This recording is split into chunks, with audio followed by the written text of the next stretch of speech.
أعوذ بالله من الشيطان الرجيم بسم الله الرحمن الرحيم يا أيها الناس قد جاءكم برهان من ربكم وأنزلنا إليكم نورا مبينا صدق الله مولانا العظيم وصدق رسوله النبي الكريم إن الله وملائكته يصلون على النبي يا أيها الذين آمنوا صلوا عليه وسلموا تسليما بلند آواز سے حضور کی جان درود و سلام پڑھیں اللهم صل على سيدنا مولانا محمد وعلى آله وصحبه سيدنا مولانا محمد مبارك وسلم الصلاة والسلام عليك سيدي يا رسول الله وعلى آلك وأصحابك سيدي يا حبيب الله ما شاء الله سیرت کورس کے حوالے سے ہماری یہ دوسری نشست ہے اور آج کی نشست میں اعلان نبوت سے پہلے کے جو عام ترین حالات و واقعات ہیں وہ آپ کی خدمت میں پیش کیے جا رہے تھے اور میں بھی اس حوالے سے کچھ عرض کروں گا۔ حضور کی ذات کا مقام اور مرتبہ کیا ہے؟ ایک تو فضیلت تو ہمیں ہمارے بزرگوں نے بتایا بعد خدا بزرگ تو ہی قصہ کہ اللہ کے بعد اگر کوئی بزرگ ہستی ہے تو حضور کی ذات ہے۔ یہ تو ہے مقام اور مرتبہ۔ اہمیت کے حوالے سے حضور کا مقام کیا ہے؟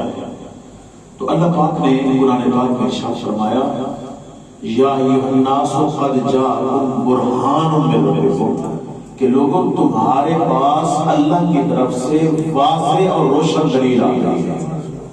حضور کی ذات کو اللہ نے دلیل نہیں برہان قرار دیا ہے۔ ایک ہے دلیل اور ایک ہے برہان۔ اور یاد رکھیں دلیل کس کے لیے ہوتی ہے؟ دعوے کے لیے۔ جب کوئی دعویٰ کرتا ہے نا تو دلیل ہوتی ہے۔ دعویٰ چھوٹا ہوگا تو دلیل بھی چھوٹی ہوتی، دعویٰ بڑا ہوگا تو دلیل بھی بڑی۔ اور پھر دلیل دینے والا کوشش کرتا ہے کہ ایسی دلیل ہو کہ سامنے والا رد نہ کر سکے، اعلیٰ دلیل ہو۔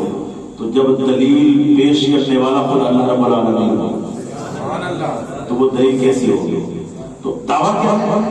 دعویٰ ہے لا الہ الا اللہ۔ یہ دعویٰ ہے۔ دعویٰ کیا ہے؟ لا الہ الا اللہ، یہ دعویٰ ہے۔ اور دلیل کیا ہے؟ محمد رسول اللہ۔ دلیل کیا ہے؟ محمد رسول اللہ۔ یہ دلیل ہے، یہ دلیل ہے کہ اللہ کی سوا کوئی عبادت کے لائق نہیں، اللہ کی سوا کوئی عبادت کے لائق نہیں۔ سب کا خالق اللہ، سب کا مالک اللہ، سب کا رازق اللہ، دونوں مکان کا مالک اللہ۔ دلیل کیا ہے؟ محمد رسول اللہ۔ تو حضور کی ذات دلیل ہے۔ تو اس لیے آپ اس سے اندازہ لگا سکتے ہیں کہ حضور کی کتنی اہمیت ہے۔ اور پھر ایک ہوتی ہے عام دلیل، عام دلیل جس میں گنجائش ہوتی ہے وضاحت کی، شک کی۔ ایک ہے برہان۔ برہان اس دلیل کو کہتے ہیں جو واضح بھی ہو، بین بھی ہو اور پکی دلیل ہو، اتھینٹک دلیل ہو، پکی دلیل ہو، اس میں کوئی شک شبہ نہ ہو۔ اس لیے حضور نے جب تبلیغ کا آغاز فرمایا، کل آپ سماعت فرما رہے تھے، حضور نے تبلیغ کا آغاز جب فرمایا تو آپ نے سب سے پہلے اپنی ذات کو پیش کیا کہ لوگوں مجھے کیسے بات کروں، میں کیسا ہوں۔ اپنی ذات کو کیوں پیش کیا؟ کیونکہ اللہ کی دلیل یہی ہے۔ تو اس لیے حضور جب اللہ کی دلیل ہے تو حضور کی زندگی کا گوشہ گوشہ، لمحہ لمحہ ہم سب کے لیے مشعل راہ ہے۔ اعلان نبوت سے پہلے، اعلان نبوت کے بعد، یہاں تک کہ بچپنے کے جو معاملات ہیں جیسے مولانا فرما رہے تھے، بچپنے کے معاملات بھی حضور سید عالم صلی اللہ علیہ وسلم نے امت کے لیے یہ بھی جو ہے مشعل راہ ہے۔ حضور کے بچپن کے حوالے سے مولانا نے آپ کے سامنے کچھ باتیں عرض کی ہیں کیونکہ ٹائم کا بھی احساس ہے، اور اس لیے چند جو ضروری واقعات اور حالات ہیں وہ آپ کے سامنے میں عرض کروں گا۔ حضور سید عالم صلی اللہ علیہ وسلم مختلف روایات کے مطابق 4 سال حضرت حلیمہ کے پاس رہے۔ اس کے بعد حضور واپس مکہ پاک میں آ گئے۔ اور یاد رکھیں حضرت حلیمہ حضور سے کتنی محبت تھی۔ ایک دفعہ حضرت آمنہ حضور کو لے آئی پیچھے حضرت حلیمہ اداس ہو گئی، وہ جو برکتیں تھی وہ کم ہو گئی، تو دوبارہ مکے میں آئی، حضور کو دوبارہ لے کے گئی حضرت حلیمہ، پھر کچھ عرصہ حضور وہاں رہے اور پھر حضرت آمنہ حضور کو لے کے آئی۔ 6 سال کی عمر میں آقا علیہ السلام سیدہ طیبہ اما آمنہ خاتون سلام اللہ علیہا کے ساتھ مدینہ پاک میں گئے۔ مدینہ پاک میں حضور کا ننیال ہے، تو 6 سال کی عمر میں حضور اما آمنہ کے ساتھ اپنی والدہ کے ساتھ مدینہ پاک میں گئے۔ واپسی پہ مدینہ سے واپسی پہ راستے میں 6 سال کی عمر میں حضور کی والدہ کا وصال ہو گیا۔ راستے میں حضور کی اما جان کا وصال ہو گیا، اور اس کے بعد حضور سید عالم صلی اللہ علیہ وسلم اپنے دادا جان کی حفاظت میں رہے۔ 8 سال کی عمر میں حضور کے دادا جان کا بھی وصال ہو گیا، اور پھر حضور حضرت علی کے والد حضرت ابو طالب کے پاس رہے۔ آپ کی عمر مبارک جب 13 سال تھا، آپ دیکھیں حضور کی اہمیت، میں بلا تفصیل عرض کروں گا۔ 13 سال کا بچہ، عام بچے کی میں بات کر رہا ہوں، حضور کی بات کر رہا ہوں، عام بچہ 13 سال، اس کی کیا اہمیت ہوتی ہے، کوئی ویلیو ہوتی ہے، کیا ہوتا ہے، کچھ بھی نہیں ہوتی، لیکن حضور کی عمر جب 13 سال تھی، 13 سال حضور کی عمر تھی، اور بعض روایات کے مطابق 15 سال حضور کی عمر مبارک تھی، تو مکہ میں ایک معاہدہ کیا گیا جس کو حلف الفضول کہتے ہیں۔ حلف الفضول، پہلے مکہ میں ہر وقت بے امنی رہتی تھی، بے سکونی رہتی تھی، اور چھینا جھپٹی کے معاملات رہتے تھے، اور خاص طور پہ لوگ جب حج کرنے آتے تھے نا، تو مکہ میں کچھ لوگ ایسے تھے جو ان کو لوٹ لیتے تھے۔ تو حلف الفضول ایک معاہدہ کیا گیا مکہ کے بڑے بڑے سرداروں کے درمیان کہ آئندہ مکہ میں رہنے والے اور مکہ میں آنے والوں کے جان مال کے ساتھ محافظ ہوں گے۔ یہ معاہدہ طے پایا، اس معاہدے کو کہتے ہیں حلف الفضول۔ فضول اس لیے کہتے ہیں کہ اس معاہدے میں شرکت کرنے والے جو سردار تھے ان میں سے اکثر کا نام فضل تھا، فضل، تو اس لیے اس کو کہتے ہیں حلف الفضول للامر والسلام۔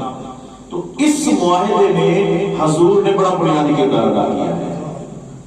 روایات کیا ہے کہ آپ کی عمر مبارک 13 سال تھی یا 15 سال تھی، اس عمر میں اس عظیم اور بڑے معاہدے میں حضور نے بڑا بنیادی کردار ادا کیا ہے۔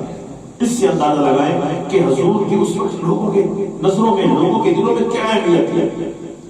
اور اسی عمر میں 15 سال کی عمر میں ایک اور معاملہ ہوا، خاص طور پہ جو ابھی نوجوان ہیں، میں انہیں دعوت فکر دوں گا۔ الحمدللہ حضور کو ماننے والے کا مطلب اتباع کرنے والے۔ آج ہمارے جو بزرگ ہیں وہ ہمارے نوجوانوں سے چڑھتے ہیں، ان سے دور بھاگتے ہیں، کیونکہ آج کا جو نوجوان ہے بزرگ بھی اس کے شر سے محفوظ نہیں ہے۔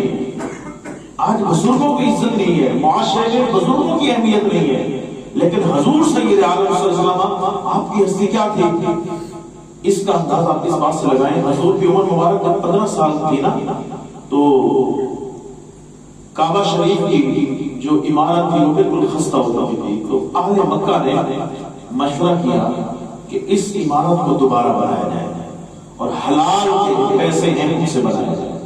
آپس میں مشورہ کر کے انہوں نے جو چندہ اس دور میں تھا وہ کر کے کعبہ شریف کو انہوں نے بنیادوں سے دوبارہ بنایا۔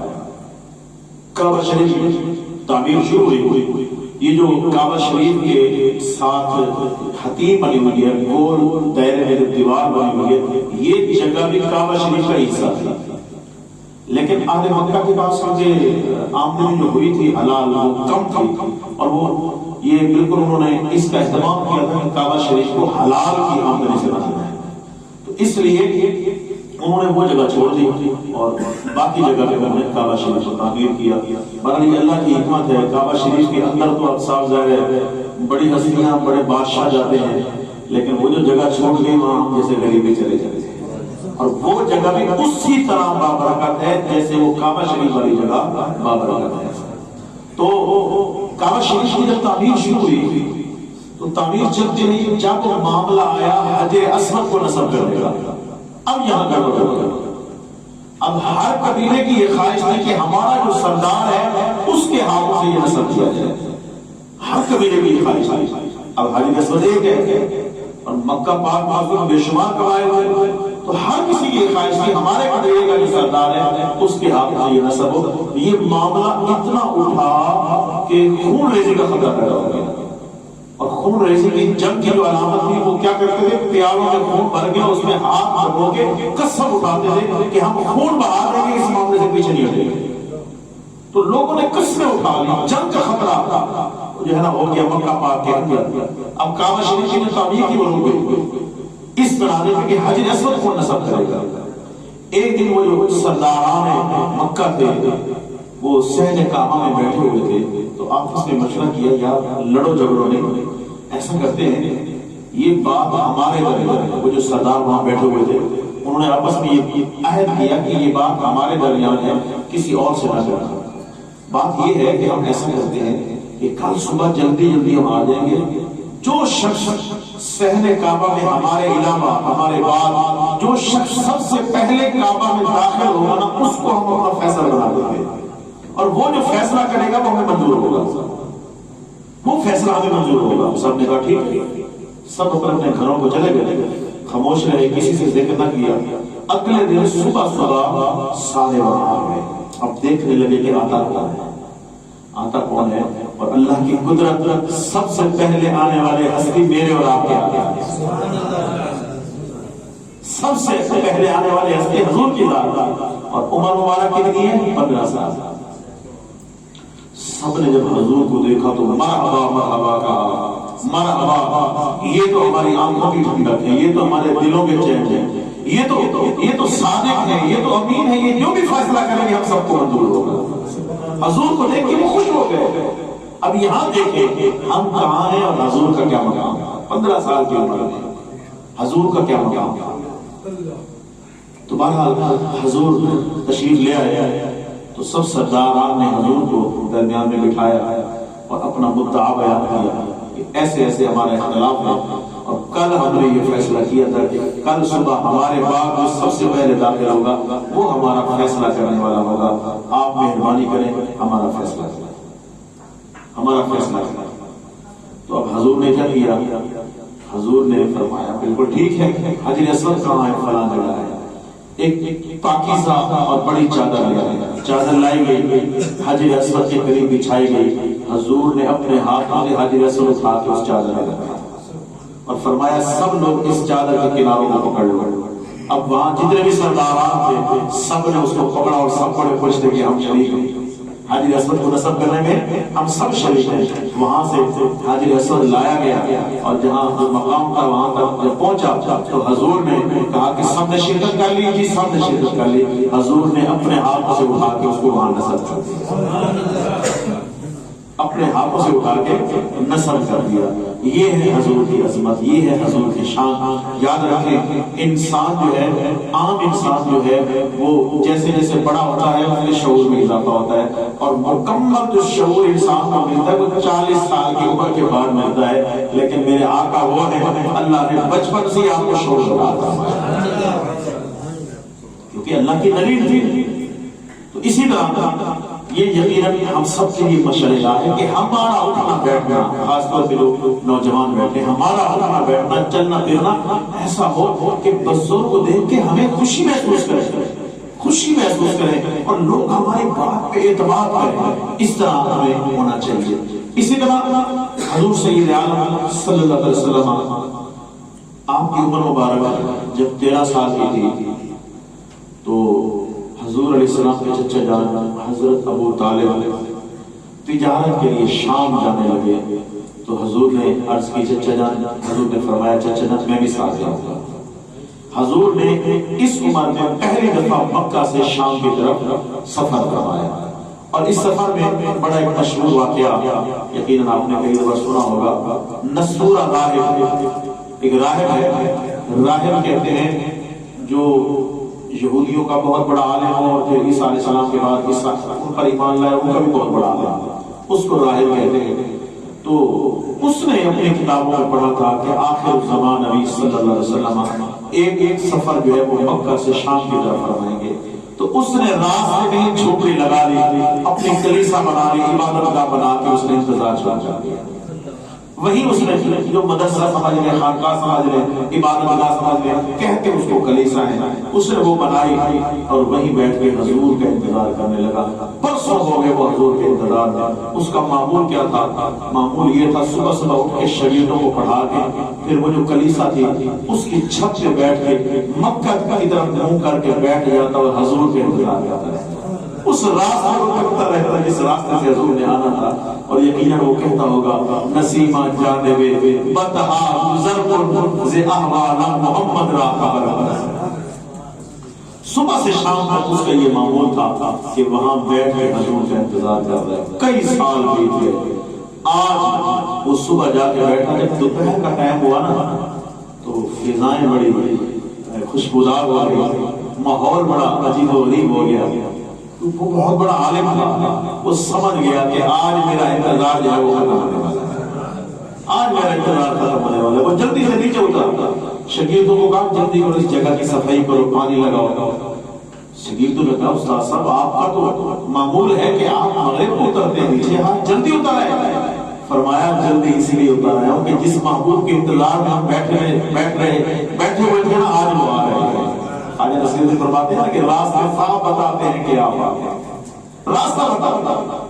تو بہرحال وہ قافلہ جس میں حضور موجود تھے، وہ قافلہ جب قریب آیا، راہب دوڑ کے قافلے کے آگے پہنچ گیا۔ قافلے والوں کو کہا رکو۔ قافلے والے رک گئے، ان کو سلام دعا کی اور کہا کہ تھوڑی دیر ٹھہر جاؤ، دوپہر کا وقت ہے، گرمی کا موسم ہے۔ اس کی کلیسا کے باہر ایک بہت بڑا درخت تھا، کہا اس کے نیچے سائے میں بیٹھ جاؤ، آرام کر لو۔ قافلے والے حیران تھے کہ ہم ہمیشہ یہاں سے گزرتے ہیں، اس کو چھت سے دیکھتے ہیں، اس نے کبھی ہم سے سلام ہی نہیں کیا، آج بڑا مہربان ہو رہا ہے، راز کیا؟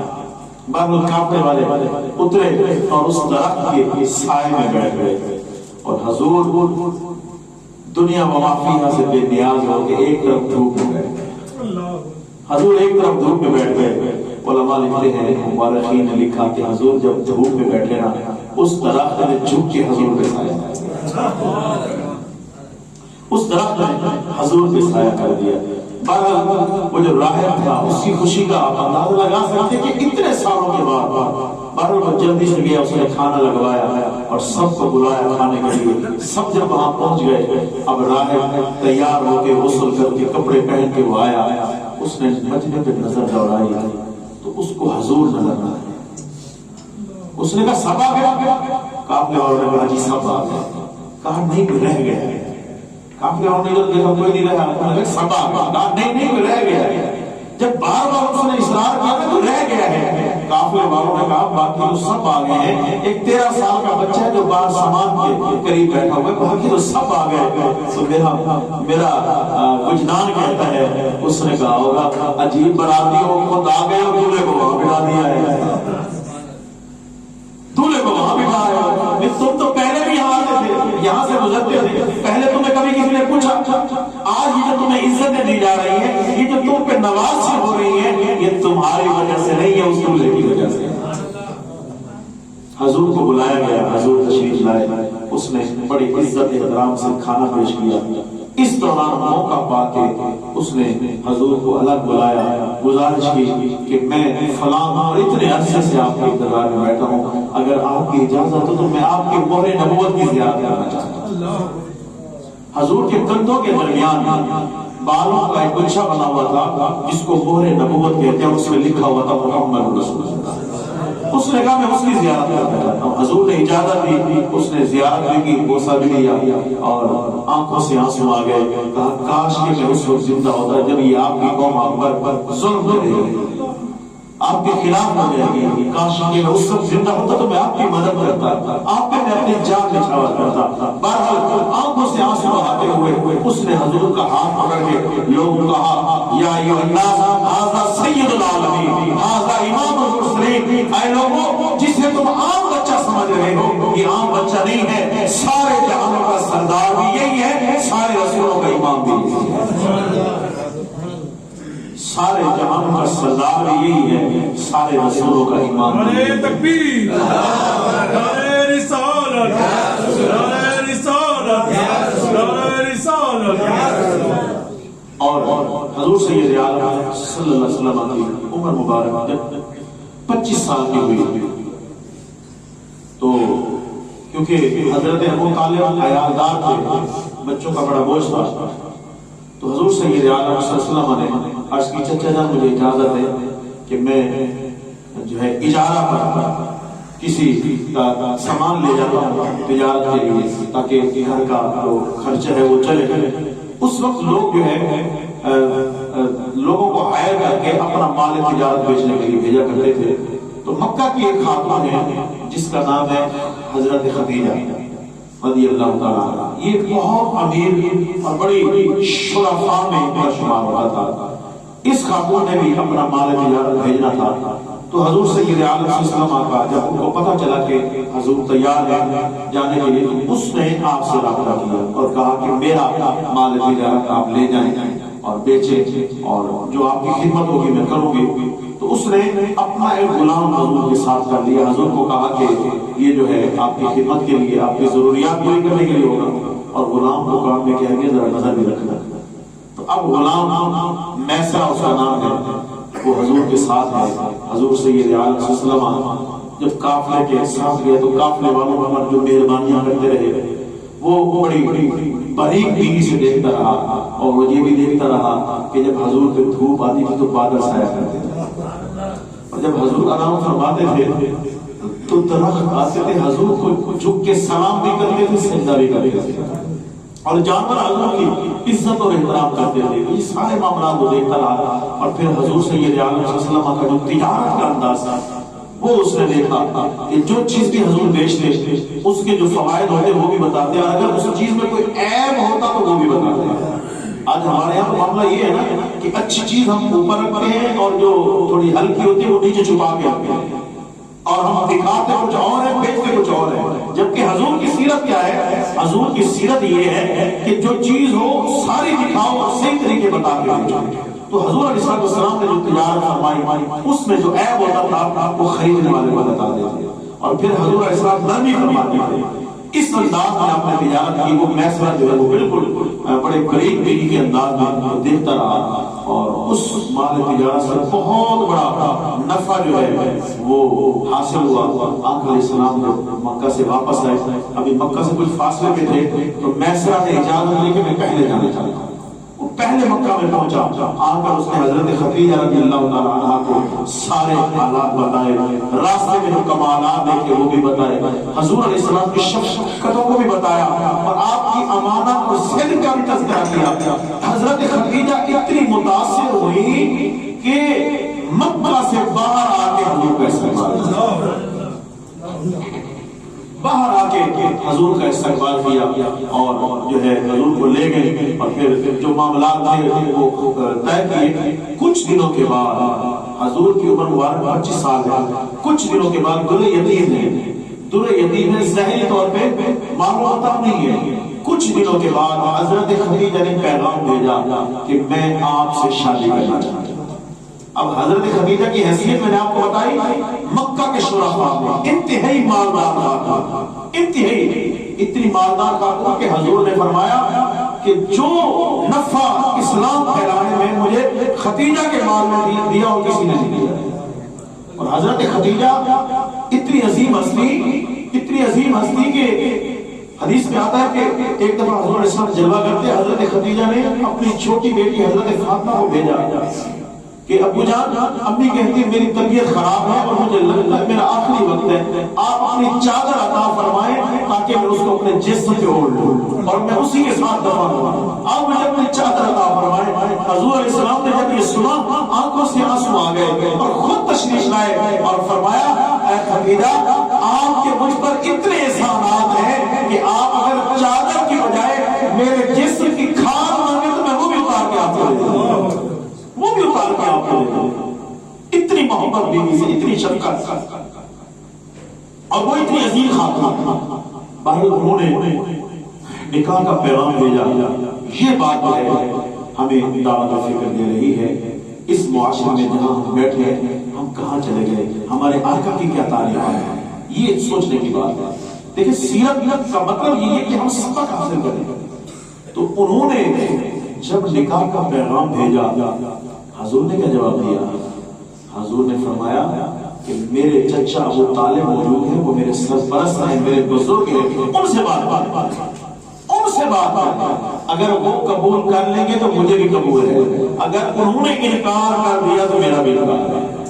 یہ بات آپ میرے چچا سے کریں، ان سے بات کی جائے۔ آج ہمارے نوجوان سب کچھ خود ہی طے کر لیتے ہیں، بلکہ اب تو اکثر یہ ہوتا ہے ماں باپ کو پتہ ہی نہیں ہوتا ہے بیٹا کی شادی کر کے آ گیا یا بیٹی شادی کر کے آ گئی۔ میرے آقا دیکھیں دنیا یتیم ہے، چچا کی کفایت میں ہے، 25 سال عمر ہے، اور اتنی عظیم خاتون نے رشتہ بھیجا ہے، پیغام بھیجا ہے۔ حضور نے خود قبول نہیں کیا، فرمایا میرے چچا کی طرف پیغام بھیجا، ان کو کہیں وہ پسند فرمائیں گے، وہ قبول کریں گے تو میں قبول کروں گا۔ تو پھر ایسے ہوا، حضور کے چچا جان کی طرف پیغام بھیجا گیا، انہوں نے رضامندی کا اظہار کیا، سارے معاملات انہوں نے طے کیے اور انہوں نے ہی حضور کا نکاح پڑھایا اور آپ کی شادی کی۔ تو یہ ہے حضور کی سیرت جو ہمیں بہت کچھ سکھاتی ہے۔ اور اسی طرح آقا علیہ السلام نے 25 سال کی عمر میں آپ کی جو پہلی شادی ہے حضرت خدیجہ رضی اللہ تعالیٰ عنہا سے ہوئی، اور جب تک حضرت خدیجہ موجود رہی آپ نے کسی اور سے نکاح نہیں کیا، کسی اور سے۔ کتنی محبت میں نے تھوڑی دیر پہلے عرض کیا کہ کتنی محبت فرماتے ہیں حضرت خدیجہ سے آقا علیہ السلام۔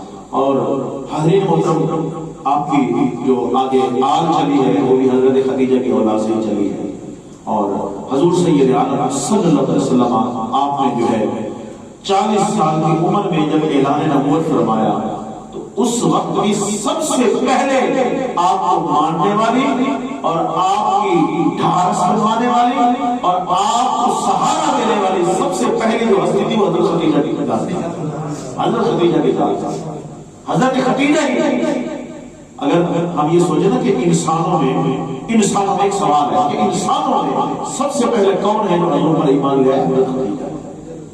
مردوں میں حضرت ابوبکر صدیق، بچوں میں حضرت علی، اور غلاموں میں حضرت زید، اور خواتین میں حضرت خدیجہ۔ ویسے بنیادی طور پہ اگر دیکھا جائے تو حضرت خدیجہ سب سے پہلے ایمان لانے والی حضور کی ذات۔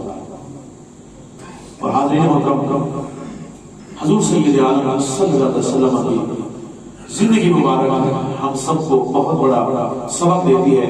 اس حوالے سے ایک اور بات بھی میرے یاد میں ذہن میں آ رہی ہے، وہ بھی آپ کو عرض کر دوں کہ اعلان نبوت کے بعد، یہ بات اعلان نبوت کے بعد بھی ہے، اگرچہ اس حوالے سے کل عرض کریں گے۔ اعلان نبوت کے بعد حضور علیہ السلام مکہ کے راستے سے گزر رہے تھے، حضور کا اخلاق آپ گزر رہے تھے تو ایک بزرگ خاتون سامان باندھ کے کھڑی ہوئی ہے اور لوگوں کو بلا رہی ہے کہ مجھے یہ اٹھوائیں، کوئی اس کی طرف نہیں آ رہا۔ حضور نے جب دیکھا تو حضور قریب گئے، پوچھا کیا بات ہے؟ کہا یہ سامان میرا اٹھوائیں، میں دور جانا ہے، سفر کرنا ہے۔ تو حضور نے کہا کہ آپ بزرگ ہیں، پوری خاتون ہے، یہ وزن کیسے اٹھائیں گے؟ میں اٹھاتا۔ تو حضور نے اس خاتون کا سامان اپنے کندھوں پہ اٹھایا۔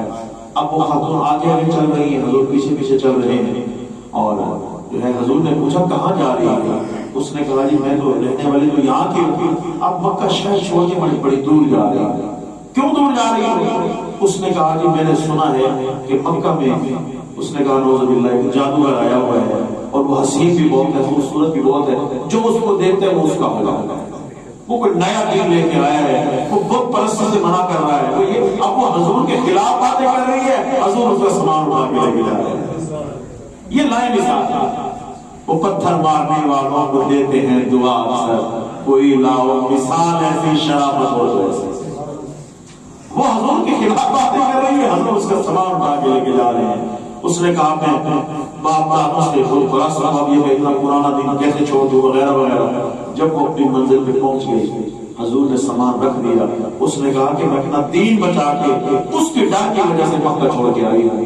جب حضور جانے لگے تو اس نے پوچھا کہ آپ اچھے خاندان کے لگتے ہیں، کسی اچھی ماں کی اولاد لگتے ہیں، بتائیں تو صحیح آپ کون ہیں؟ سارا راستہ میں اپنی باتیں سناتی رہی، آپ کی میں نے ایک بات نہیں سنی، ذرا بتائیں تو صحیح آپ کون ہیں؟ حضور نے مسکراتے ہوئے فرمایا اماں جس کے ڈر سے مکہ چھوڑ کے آئی ہوں میں وہی محمد رسول اللہ۔ نعرہ تکبیر، نعرہ رسالت، نعرہ رسالت، نعرہ رسالت۔ جس کے ڈر سے تو مکہ چھوڑ کے آ رہی ہے میں وہی محمد رسول اللہ۔ تو اس نے کہا میں نے تو آپ کے بارے میں کیا سنا تھا، آپ کیا ہیں، آپ مجھے ابھی کلمہ پڑھائیں اور اپنے غلامی میں قبول فرمائیں، ابھی کلمہ پڑھائیں اور مجھے اپنے غلامی میں قبول فرمائیں۔ اس لیے ذوق دوبارہ کرنے کے لیے طرز میں یہ کہہ دیتا ہوں، آپ بھی میرے ساتھ کہہ دیں کہ وہ پتھر مارنے والوں کو دیتے ہیں دعا کے سر، وہ پتھر مارنے والوں کو دیتے ہیں دعا کے سر، کوئی لاؤ مثال ایسی، کوئی لاؤ مثال ایسی، شرافت ہو تو ایسی ہو، ہمیں وہ اپنا کہتے ہیں، محبت ہو تو ایسی ہو، ہمیں رکھتے ہیں نظروں میں، ہمیں رکھتے ہیں نظروں میں، عنایت ہو تو ایسی ہو، ہمیں رکھتے ہیں نظروں میں، عنایت ہو تو ایسی، جہاں مجرم کو ملتی ہے پناہیں بھی عطائیں بھی، یہاں مجرم کو ملتی ہے پناہیں بھی عطائیں بھی، مدینے میں جو لگتی ہے عدالت ہو تو ایسی ہو، مدینے میں جو لگتی ہے عدالت ہو تو ایسی ہو، ہمیں رکھتے ہیں نظروں میں، عنایت ہو تو ایسی ہو۔ حضور سید عالم صلی اللہ علیہ وسلم آپ کی شفقت، آپ کتنے شفیق تھے۔ قرآن پاک میں اللہ پاک نے ارشاد فرمایا انک لعلی خلق عظیم، اور یاد رکھیں قرآن پاک ہر چیز کو عظیم نہیں کہتا ہے، لیکن یہ دنیا کتنی بڑی ہے، قرآن نے کہا کل بتاؤ دنیا قلیل ہے، یہ قلیل ہے، چھوٹی سی قلیل، اور حضور کے اخلاق کے بارے میں قرآن نے کہا انک لعلی خلق عظیم، آپ عظیم اخلاق کا فائدہ ہے، اخلاق کے عظیم مرتبے کے فائدہ ہے۔ تو ہم حضور کا کلمہ پڑھنے والے ہیں، ہمیں حضور کے اخلاق سے ضرور فیض یاب ہونا چاہیے، اور خاص طور پہ یہ جو معاشرہ چل رہا ہے کہ کمزور پر ظلم کرنا ایک وتیرہ بن گیا ہے، اور گھر کی خواتین وغیرہ بچے ان پہ لوگ ظلم کرتے ہیں۔ حضور نے ارشاد فرمایا تم میں سے بہتر وہ ہے جو اپنے گھر کی خواتین کے لیے بہتر ہے، بہترین وہ ہے جو اپنے گھر کی خواتین کے لیے بہتر ہے۔ تو اس لیے حضور علیہ السلام کی سیرت مبارکہ کے ان پہلوؤں کو بھی ہمیں دیکھنا چاہیے۔ اللہ پاک ہم سب کو عمل کی توفیق عطا فرمائے، آمین ثم آمین، وما علیہ الا البلاغ۔ بسم اللہ الرحمن الرحیم، اللهم صل علی سیدنا و مولانا محمد وعلی آلہ واصحاب سیدنا و مولانا محمد وبارک وسلم۔ اللهم یسر لنا امورنا مع الراحة لقلوبنا وابداننا والسلامة والعافية في ديننا ودنيانا وعقبانا انك على كل شيء قدیر۔ یا الہی اپنے کرم سے فضل سے مولا حضور علیہ السلام کی سیرت طیبہ ہمیں سیکھنے کی سعادت عطا فرما، یاد رکھنے اور عمل کرنے کی سعادت عطا فرما۔ یا رب العالمین ہمیں ہمیشہ حلال کھانے کی سعادت عطا فرما، ہمیشہ سچ بولنے کی سعادت عطا فرما۔ اپنے کرم سے فضل سے مولا ہمیں ہمارے والدین کو اپنے پسندیدہ بندوں میں شامل فرما۔ یا الہ العالمین جتنے بھی احباب اس پروگرام میں شامل ہوئے، اس پروگرام کی برکت سب کو عطا فرما، سب کی زندگیوں کو برکت والا بنا۔